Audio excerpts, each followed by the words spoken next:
আমাদের কাছ থেকে লুকায় রাখা হয়েছে কি স্যার? আমাদের যে 7 জন বীর শ্রেষ্ঠ আছে তার ভিতরে একজন আমাদের ভাই বীর শ্রেষ্ঠ engine room artificial Ruhul Amin, সে মারা গেছে কিন্তু ইন্ডিয়ান এয়ারফোর্সের বিমানের গুলিতে। রাইট। এই কথাটা স্যার কখনো বলতে দেওয়া হয় না। গত সরকারের আমলে 7 বীর শ্রেষ্ঠকে নিয়ে আমার একটা বই বেরিয়েছে, বাংলাদেশের বীরগাথা। এই বই আমি লাইনটা লিখেছিলাম বলে এই বইটা আমাকে প্রকাশ করতে দেওয়া হয় নাই স্যার। আমি কিছু বিতর্কিত অংশ দিয়ে শুরু করি স্যার। সবার প্রথম হচ্ছে যে পাকিস্তান একটা রাষ্ট্র ছিল যেটা দুই দিক থেকে ভারতকে চেপে ধরেছিল। রাইট। এই ইউনিফাইড পাকিস্তানকে যদি স্ট্র্যাটেজিক্যালি ভাঙা যায় তাহলে স্ট্র্যাটেজিক অ্যাডভান্টেজ শুধুমাত্র ভারত পাবে। রাইট। এটা প্রকাশ্য দিবালোকের মতো সত্য। আমাদেরকে যে গল্পটা বারবার শোনানো হয় যে 1971 সালে হঠাৎ করে যুদ্ধটা শুরু হয়ে গেল, তারপরে একটা স্বাধীনতার ঘোষণা আসলো, যুদ্ধ হলো, আমরা জিতে গেছি। এত সরল তো না স্যার ব্যাপারটা। তো অবশ্যই না। নির্বাচনে সংখ্যাগরিষ্ঠতা পাওয়ার পরেও পাকিস্তানের প্রধানমন্ত্রী হওয়ার সুযোগ নিচ্ছেন না কেন মুজিবুর রহমান? এই প্রশ্নের জবাব কার কাছে আছে? ইন্দিরা মুজিবের যে আতাত শুরু থেকে, এই পৃষ্ঠাগুলো ইতিহাসের পাতা থেকে কে সরায় ফেলছে?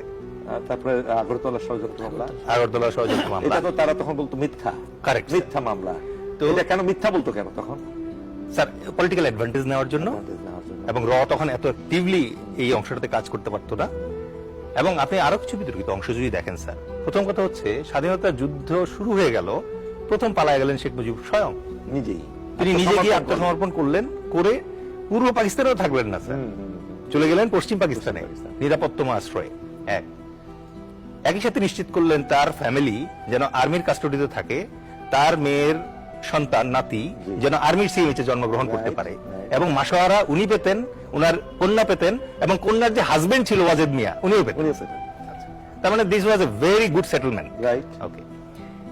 এর ভেতরে বিপদে পড়লেন এক ইয়াং মেজর, নাম মেজর জিয়াউর রহমান।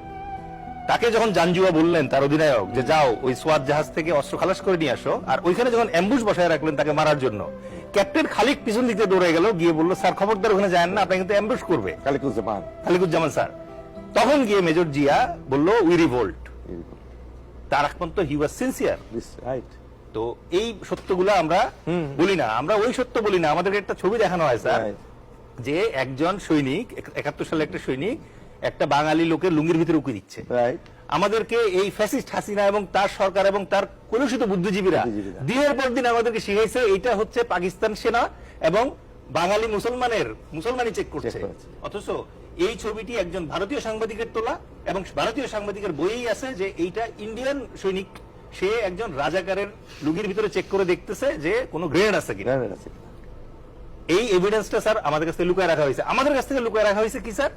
আমাদের যে 7 জন বীর শ্রেষ্ঠ আছে তার ভিতরে একজন আমাদের ভাই বীর শ্রেষ্ঠ engine room artificial Ruhul Amin, সে মারা গেছে কিন্তু ইন্ডিয়ান এয়ারফোর্সের বিমানের গুলিতে। রাইট।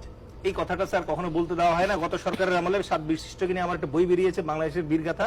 এই বই আমি লাইনটা লিখেছিলাম বলে এই বইটা আমাকে প্রকাশ করতে দেওয়া হয় নাই স্যার। আচ্ছা, ক্লিয়ারেন্স পায় না, এমআই ক্লিয়ারেন্স। অবশেষে স্যার ওই লাইনটা বাদ দিয়ে আমাকে ছাপাইতে হয়েছে। একইভাবে তো আরো 2 জনের বই বাজেয়াপ্ত করা হলো। একজন লেকে খন্দকারের একটা বই দেয়াল, ওনার বইটা ছিল ঘরে বাইরে, ভিতরে বাইরে। আর আরেকটা বই লিখেছেন প্রখ্যাত ঔপন্যাসিক হুমায়ুন আহমেদ, তিনি লিখেছেন দেয়াল, একটা বই লিখেছিলেন। সেই দেয়ালে কিন্তু অনেক ঘটনা লেখা ছিল। এটা ছিল মোজাম্মেলের নিয়ে, যে একটা মেজর নাসিরের এবং একটা মেকআপ ব্যাক করে নববধূ তাকে রেপ করে তাদেরকে হত্যা করা, এইগুলো লেখা ছিল বলে সেই বইটাও কিন্তু বাজেয়াপ্ত করা হয়, বাতিল করা হয়েছে। এবং সবচেয়ে বিতর্কিত যে ব্যাপারটা স্যার, আমার দেশের স্বাধীনতা যুদ্ধে আমরা জয়লাভ করেছি।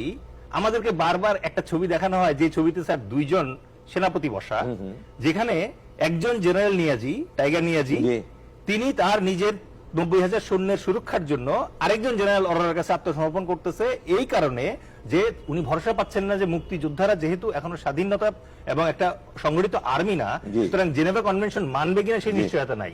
এখন একটা সেনা প্রধান মানে বাহিনী প্রধান আরেকটা ফিল্ড কমান্ডারের কাছে আত্মসমর্পণ করছে। আত্মসমর্পণের ছবি কিভাবে আমার বিজয়ের ছবি হয়? ওখানে তো এমএজি ওসমানীর ছবি নাই, Z force commander, S force commander, K force commander, কারো অস্তিত্ব নাই।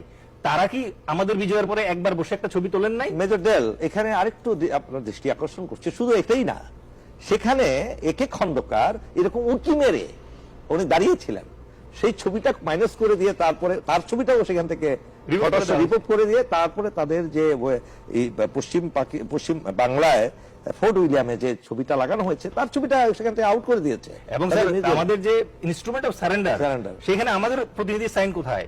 যদি এটা না থাকে, যদি বলে যে মিত্র বাহিনী গঠন করা হয়েছিল, তাহলে ওই ডকুমেন্ট আমি দেখতে চাই যে কোন ডকুমেন্টের মাধ্যমে অ্যালাইড ফোর্স গঠিত হয়েছিল। দ্বিতীয় বিশ্বযুদ্ধের অ্যালাইড ফোর্স কিন্তু স্যার সবার সিগনেচার আছে যে তারা অ্যালাইড ফোর্স, এবং আইজেনহাওয়ার তার কমান্ডার। কিন্তু ইন্ডিয়া কবে কখন কার সাথে স্যার এই সিগনেচার করেছিল যে তারা আমাদের মিত্র বাহিনী কমান্ডার? এই জাতীয় বিতর্কগুলো স্যার আমরা যারা ইয়াঙ্গার জেনারেশন আছি স্যার, আমাদের চোখে তো স্যার চশমা নাই স্যার, আমরা নির্মোহভাবে তাকাই। আমরা প্রশ্ন করি যে প্রায়ই দেখবেন যে ভারতীয়রা বলার চেষ্টা করে যে আমরা হেল্প না করলে তো স্বাধীনতা পেতি না।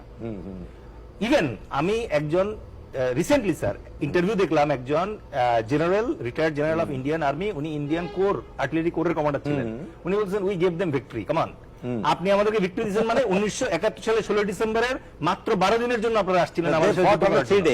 Correct sir. আমরা ইয়াঙ্গার জেনারেশনটা কিভাবে আনসার দিই স্যার জানেন ওদেরকে? আমরা আনসার দিই যে আপনারা আমাদেরকে 12 দিনের জন্য আমাদের মুক্তিযুদ্ধে এসে সহায়তা করেছেন, তার বিনিময়ে 1972 সালের মার্চ মাস পর্যন্ত আপনারা লুণ্ঠন করছেন। আপনারা লুণ্ঠন করছেন কুমিল্লা ক্যান্টনমেন্ট, আপনারা লুণ্ঠন করছেন যশোর ক্যান্টনমেন্ট, আপনারা খুলনা লুণ্ঠন করছেন। এবং এই লুণ্ঠন ঠেকানোর জন্য একজন মুক্তিযোদ্ধা এবং sector commander Jalil sir, major Jalil, উনি দাঁড়াইছিলেন, তাকে আপনারা ইতিহাসের প্রথম গুম করছেন, তাকে অ্যাবডাক্ট করে ফেলছেন, এবং তাকে কিন্তু পদকও দেওয়া হয় নাই স্যার। আজ পর্যন্ত কোন সরকার তাকে কিন্তু সেক্টর কমান্ডার হিসেবে। আমরা আবার আপনার কাছে আসছি।